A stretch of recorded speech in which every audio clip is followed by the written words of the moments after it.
Today in class, my professor was talking about how when he was born, the internet wasn't a thing. And then he had his daughter, and the internet, was a thing. And then she got older, and now there's smartphones.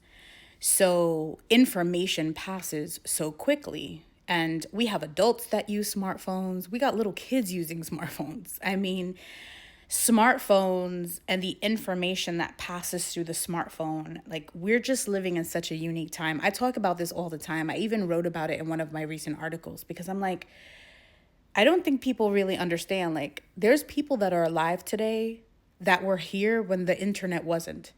So, like, for instance, in the Diary of Anne Frank, Anne talks about, what she's going through and stuff. And we only know her life because her father published her diary.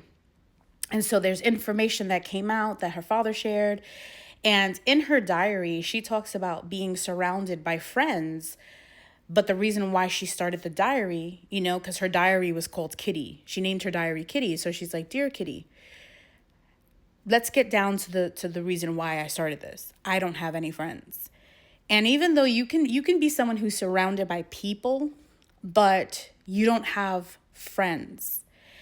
And the internet is unique because there are a lot of people who feel that way. So instead of like Anne Frank, who wrote in her diary, many people take to the internet and they share their life and they share what they're going through.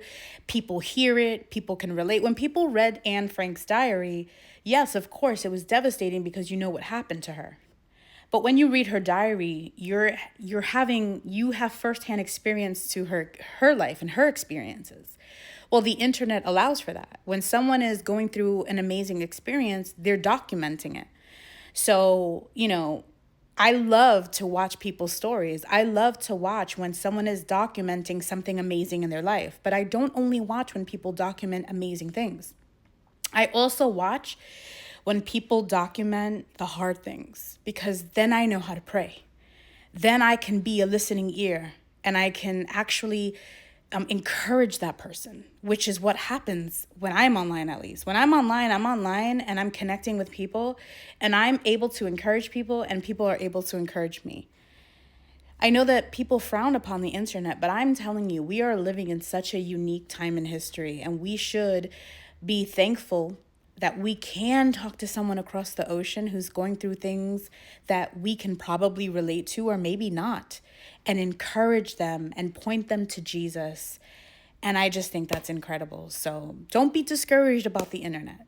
That's the message.